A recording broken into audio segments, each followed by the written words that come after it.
네, 여러분 안녕하세요. 박프로입니다. 자, 금양 좀 볼 텐데, 다들 연휴 이제 마무리가 되어 가는 것 같습니다. 이제 하루가 남았는데, 자, 이 금양에 대한 주가, 과연 목요일부터 또 어떻게 흘러갈까에 대해서 좀 말씀을 드릴 텐데요.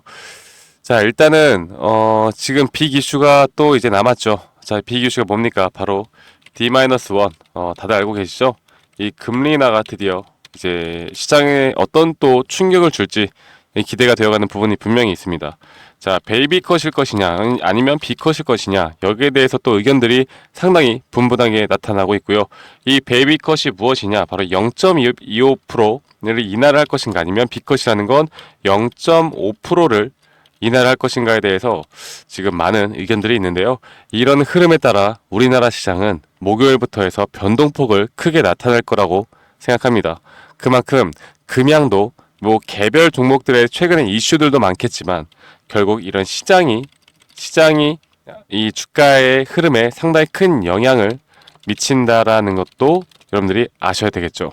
자, 금양의 최근에 나왔던 좀 이야기들을 보면은 결국에 유상증자에 대한 부분이 또 가장 크게 나왔던 것 같고, 이 기장 공장에 대해서 또 의구심을 갖는 분들이 또 많은 것 같고, 결국 금양이 지금까지 2차 전지로는 아직까지도 이 매출을 한 번도 낸 적이 없고, 아직 계약건도 없고, 여러 가지 원통형 배터리나 이런 홍보들을 많이 하긴 했지만 결국에 또 나스닥 상장이나 이 SM랩 SM랩 상장까지도 결국 말들은 많았지만 아직 어떤 것들도 현실화된 게 없습니다. 그런데 반대로 말해서 이 모든 게 만약 다 재료로서 앞으로 승화되어 갈 수 있다, 그러면 정말 주가의 흐름은 또 모르는 거예요. 자, 그래서 이 금양에 대해서 앞으로 기대하시는 분들도 있고, 아니면 이제는 끝이다 라고 말씀하시는 분들도 있는데, 결국 금양이 살아나려면 말씀드렸던 것처럼 2차 전지 섹터가 살아나야 하고요. 결국에 금양이 현재 준비를 하고 있는 것들이 더욱더 부각이 되고, 여기에서 더 신빙성을 갖고 이 투자 심리를 회복하기 위해서는 섹터의 흐름뿐만 아니라 이 시장 상황이 좀 좋아져야 합니다. 특히나 2차 전지를 대하는 이 시장 상황이 좋아져야 하기 때문에 우리가 금양마저도 이 탑다운 전략으로 전략을 앞으로 좀 수정해 나가면서 세워야 되지 않을까, 그렇게 생각을 하고 있어요. 아시겠죠? 그래서 지금 우리나라 시장이 목요일날 개장이 되고 그 금리 인하에 대한 발표가 나오고 나서 약 6시간 뒤에 우리나라 시장이 나옵니다. 어떻게 될까요?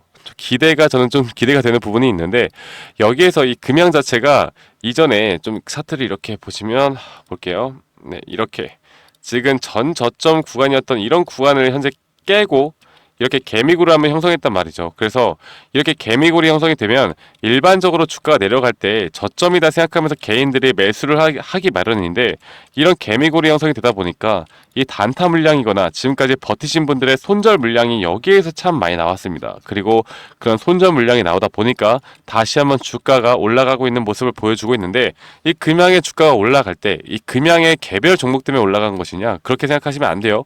이렇게 올라갔던 이유는 결국 2차 전지 섹터가 좀 살아나는 모습을 보여줬기 때문에 이렇게 급등이 나왔다. 급등까지라고는 말씀을 좀 드리긴 좀 그렇지만 그래도 상승세가 나왔다라고 저는 봅니다.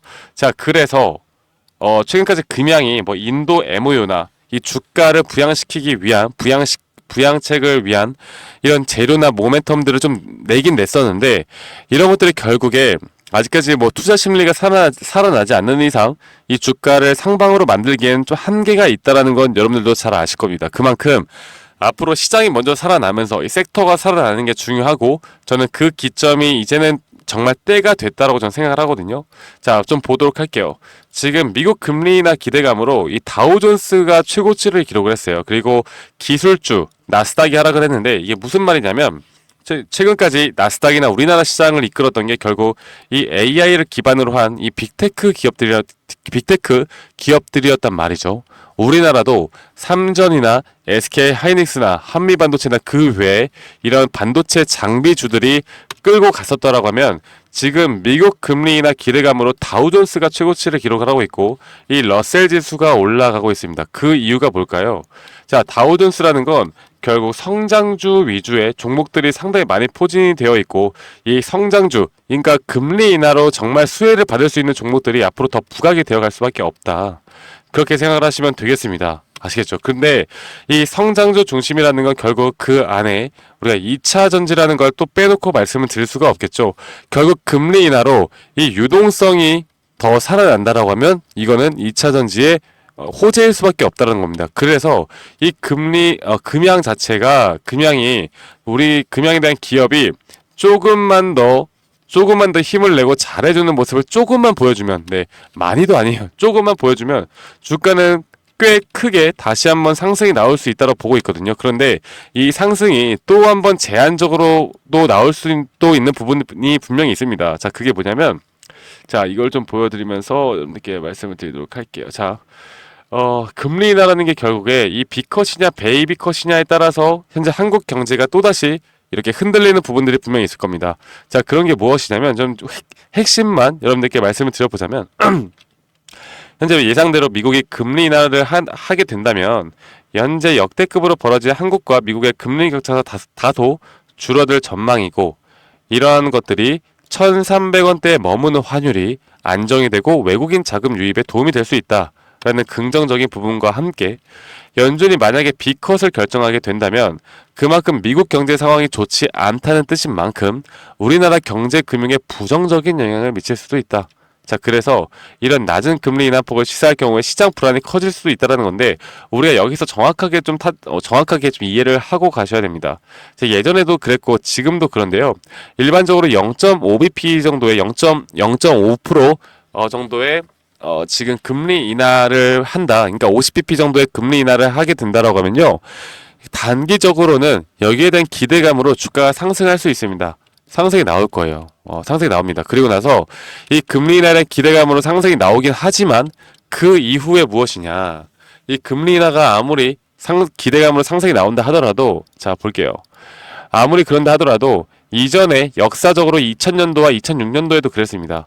이렇게 금리 인하를 단행을 하지만 금리 인하 초창기에는 이런 식으로 지수의 급락을 만들어낸다는 거 좀 여러분들께 말씀을 드리고 싶어요. 자, 이렇게 지수의 급락을 만들어낸다는 건 결국 금양도 어느 정도 단기 고점이 형성이 되고 난 뒤에 시장의 흐름에 따라 다시 한번 낙폭이 나올 수 있다는 거. 그래서 여러분들이 만약에 내가 지금 손실을 보고 있다 하더라도 여기에서 어느 정도의 비중과 현금화를 하는 게 중요할 것 같습니다. 그래야 다시 한번 올 수 있는 저점에서 또 잡아 나간다라고 하면 내가 아무리 여기서 손실을 봤다 하더라도 이 수익으로 전환될 수 있는 부분이 더 빠르게 나올 수 있다는 걸 여러분들께 말씀을 드리고 싶어요. 100% 이렇게 나올 겁니다. 100%. 이거는 제가 장담합니다. 왜? 항상 그래왔으니까 역사적으로. 네. 이게 한 번도 이런 흐름들을 거슬러서 나왔던 적이 없어요. 자, 그리고 그 유상증자에 대해서 또 한 번 이야기를 해드려야 하는데 이 유상증자 공시가 이제 곧 나올 것 같거든요. 그러면 유상증자라는 게 원래 사실 주주배정 유상증자는 악재예요. 그래서 일반적으로는 주가가 하락을 합니다. 그런데 우리가 이미 언론에서 주주 배정에 대한 유상증자에 대한 내용이 이미 다 나왔고 그렇다라고 해서 공시에 나온다라고 해서 이게 또 악재로 반영이 되느냐? 절대 그렇게 반영이 되지 않을 겁니다. 오히려 반대로 호재로서 주가가 올라갈 거예요. 그리고 이 유상증자를 현재 진행하는 이 약 8천억 정도의 금액을 류광지 회장이 1,000억을 한다고 했었고 그리고 나머지 7천억을 주주 배정인데 주주들이 하겠습니까? 안 하죠. 자, 그럼 누가 하겠습니까? 우리 주관사가 떠안는다고요. 그러면 주관사는 분명히 이러한 흐름들을 상방으로 나타내면서 그리고 SM랩 상장에 대한 이슈들을 또 띄어내면서 주가를 끌어올릴 확률이 커진다라는 거죠. 아시겠죠? 그래서 여기에서 앞으로 우리가 대응과 타점에 대한 대응까지도 너무나 명확하게 좀 우리가 확실히 해 나가야 할 필요가 있다라고 저는 생각합니다. 아시겠죠? 그래서 앞으로 우리가 금리 인하에 대한 시장의 변동성 그리고 금양에 대한 개별 종목에 대한 변동성 그리고 여기에 대한 시장 파악 앞으로 정확하게 이 오피셜한 내용들을 보고 우리가 금양에 대한 타점만 잘 잡아 나간다라고 하면 여러분들이 정말 오랜 기간 동안 이렇게 물려 계셨더라도 분명 탈출할 수 있는 기회는 있다. 제가 여기에 대해서 여러분들과 함께 도움을 드릴 거고요. 제가 이렇게 금양에 대한 부분들 그리고 시장에 대한 부분들 그리고 시장 상황에 따른 또 우리가 알아나가야 될 종목들에 대해서 여러분들과 함께 공유를 하고 있는 만큼 저 박프로와 함께 하고 싶다라고 하시면요. 여러분들 제가 이런 도움들을 다 여러분들께 도움을 드리도록 하겠습니다. 아시겠죠, 여러분들? 그래서 지금 보시는 것처럼 금양에 대해서는 앞으로 시장 금리나 또 11월 대선 또 우리나라 금투세 여러 가지 시장 파악을 해야 되고 그리고 금양에 대한 유상증자 여기에 따라서 이 주관사가 물량을 얼마나 떠왔느냐, 그리고 여기에 따른 또 수급이 어디서 나오느냐, 이런 것도 중요할 거고, 그리고 앞으로 여기에 따라서 전반적인 경제에 대한 흐름들을 우리가 정확하게 알고 타점을 잘 잡아 나가는 게 가장 중요할 것 같고요. 제가 이런 부분들을 여러분들께 실시간 장중에 나올 수 있는 타점들도 함께 공유를 해드릴 테니까요. 010-2011-9671로 저에게 금양이라고 문자 한 통 남기시면 되시겠습니다. 아시겠죠? 여러분들 지금 영상을 보고 계시는 분들이라면 이 금양이라고 문자 한 통 남기시면 되시겠고요. 여러분들 구독, 좋아요 한 번씩 필수로 한 번씩만 눌러주시면 감사하겠고, 결국에 말씀드렸던 이런 타점이나 이런 부분들을 뭐 공유도 공유지만 저는 또 그렇게 생각을 해요. 지금 우리가 금양뿐만 아니라 이 11월에 대선이 있잖아요. 그리고 여기서 이 트럼프와 해리스가 어떤 말 한마디 따라서 우리나라 테마 수급 종목이 바뀌어 나갑니다. 그리고 10월에 또 10월에 또 토론이 있거든요. 지금 최근에 기관 투자자들도 이렇게 토론을 보면서 실시간으로 매수 버튼을 누른다고 해요. 그래서 이런 것들을 우리가 판단을 하면서 앞으로 급등이 나올 수 있을 만한, 금양이 예전에 바닥권에서 다시 한번 이렇게 급등이 나왔던 이러한 종목들을 우리가 어떻게 잡아 나가야 할지, 이런 부분들도 여러분들과 함께 고민하고 또 도움을 드릴 거니까요. 여러분들 지금 이 기회 절대 놓치지 말고 저 박프로와 함께 해 나가시길 바라겠고, 여러분들이 또 제 영상을 많이 시청해 주시고 구독, 좋아요 눌러주시는 만큼 저는 또 최선의 분석을 통해서 여러분들께 도움을 드리고자 노력을 할 겁니다. 아시겠죠, 여러분들? 그래서 이 번호 010-2011-9671로 저에게 금양이라고 문자 한 통 남기시면 되시겠고요. 결국엔 타점이 중요합니다. 내가 어떤 기업을 투자하건, 내가 이게 좋은 기업이건 나쁜 기업이건, 나는 쌀 때 매수해서 비쌀 때 매도하는 게 가장 궁극적인 목표이고, 우리가 어떤 기업을 투자하든 간에 우리가 돈을 버는 게 가장 큰 목표 아니겠습니까? 그래서 이러한 부분들은 앞으로 여러분들이 금양뿐만 아니라 어떤 종목을 선택하고 어떤 종목을 선별해 나가던 간에 시장 상황이 앞으로 이 섹터가 죽어나가는 산업인지 아니면 다시 한번 저점을 딛고 반등하는 그런 산업인지를 판단을 하고, 앞으로 이렇게 물리는 종목에 대해서 전혀 우리가 생각을 안 하셨으면 좋겠어요. 사실 금양 같은 경우는 이전에 고점이 나왔을 때 우리가 매도를 했었어야죠. 그런데 이때는 너무나 선동하는 세력들이 많았습니다. 유튜버부터 시작을 해서 여러 가지 아저씨들이 많았죠. 그런데 이제는 우리는 정확하고 이성적이고 합리적으로 금양을 이끌어 나가야 할 때입니다. 아시겠죠? 저는 무조건 매도를 해야 되는 타이밍에는 여러분들께 매도를 드릴 거고, 그리고 나서 또 우리가 매수를 해야 되는 타이밍에는 여러분들께 매수를 해야 된다라고 저는 말씀을 드릴 겁니다. 아시겠죠? 자, 이렇게 보시면 되시겠습니다. 여러분들 남은 연휴 여러분들 모두 다 행복하게 또 잘 지내시고요. 저는 다음에 또 더 좋은 영상으로도 인사드리도록 하겠습니다. 감사합니다. 박프로였습니다.